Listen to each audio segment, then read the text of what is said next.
On a fateful night in the busy town of Bree, Gandalf came across Thorin, who was brooding about his lost kingdom. And out of this meeting, the quest for Erebor would start to take shape.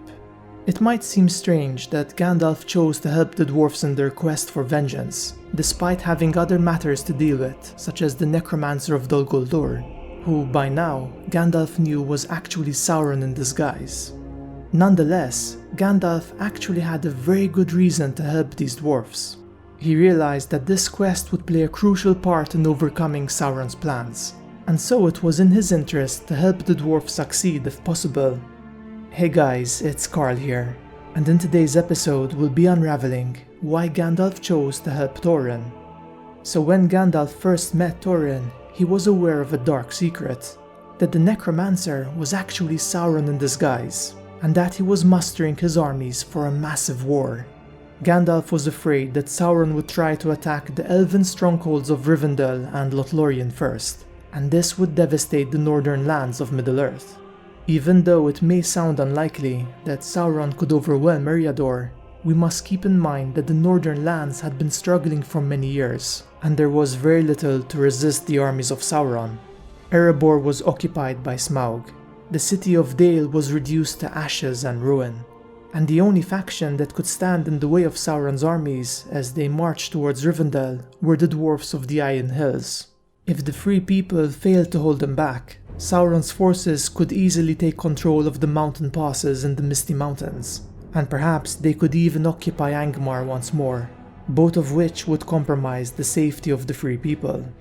Gandalf was afraid that Sauron might use Smaug as a weapon to help his armies, or perhaps he could use the dragon to defend Dol Guldur if the Free People dared to attack his stronghold. And to make matters worse, Sauron would do everything in his power to sabotage the dwarf's quest to slay Smaug, unless he was distracted with something else. As Gandalf put it, the power in Dol Guldur would not leave any attempt on Erebor unhindered, unless he had something else to deal with. Gandalf knew that if he wanted to give the dwarves a fighting chance on their quest, he had to make sure that the White Council would attack Dol Guldur, so that they could prevent Sauron from coming to Smaug's aid. And this is why Gandalf had to leave the dwarves during their quest. Timing was everything, and the attacks on Dol Guldur and Erebor had to happen simultaneously, to keep Sauron and Smaug distracted, and to prevent them from helping each other. To quote Gandalf, "Far away here, I wonder if you fully realize the strength of a great dragon. But that is not all. There is a shadow growing fast in the world, far more terrible. They will help one another, and they certainly would have done so if I had not attacked Dol Guldur at the same time." Now Gandalf knew that the dwarfs couldn't simply fight Smaug head-on in battle, even though this was Thorin's initial plan. And this is why Gandalf suggested a stealthier approach using a hobbit.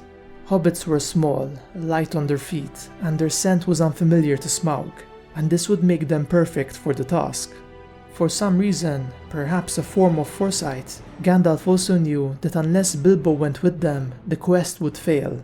To quote Gandalf, "But that was not enough for me. I knew in my heart that Bilbo must go with him, or the whole quest would be a failure. Or, as I should say now, the far more important events, by the way, would not come to pass."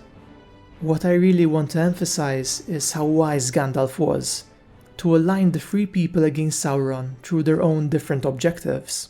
It goes to show us how well Gandalf was doing in his mission, for after all, he was sent to help the Free People resist the evil of Sauron. This quest would also ensure that Erebor would survive during the War of the Ring. For Gandalf actually says that if the quest for Erebor had failed, the northern lands of Middle-earth would have been left in ruins. For this failure would mean that Erebor was never reclaimed, Dale was never rebuilt, and not only would the Easterlings and Orcs be able to cross past the Misty Mountains and ravage the lands, but there would also be a terrible dragon to contend with. Anyway guys, this wraps up today's video, and I hope you enjoyed it. I found this topic to be quite interesting. We really get to appreciate the depth of Gandalf's thoughts and plans, and how so many different plans kind of overlap and align. It's really cool writing, and I think it's a great reflection on Gandalf's dedication and wisdom. But yeah, I'd love to hear your thoughts on it. Is there anything you'd like to add? How do you feel about Gandalf's plan? Do you think that Sauron might have actually used Smaug in these attacks? And if so, how devastating would it be? Would the elves and men manage to fight him back, or would he practically destroy the northern lands of Middle-earth? So yeah, let me know your thoughts on it. Just to be transparent, most of this video comes from the appendices of The Lord of the Rings. There's an entire section on Gandalf's interaction and meeting with Thorin, so if you'd like to read up on it, I'd highly recommend you check out this chapter. So it's not really speculation, it's all coming from the books. As always, I'd like to give a quick shout out to all my patrons that choose to support this channel. Your help and support make this channel possible, and I really appreciate it. Particularly my Valar tier patrons, Michelangelo and T. Gorman, and also my Wizard tier patrons, James Tudgell, Andrew Bomer, Mike Feeney, Roland Mervold, and Zumi. If you like our work on this channel and want to support us, check out our Patreon page in the video description, where you can unlock some really cool perks. You can also support us by checking out our store and by following us on Facebook, Twitter, Instagram, and joining our Discord server. All of these links can be found in the video description. Don't forget to leave a like if you enjoyed this video, and subscribe to join our fellowship today. I hope to see you all in my next video, where together we'll once again explore the magical world and lore of Middle-earth.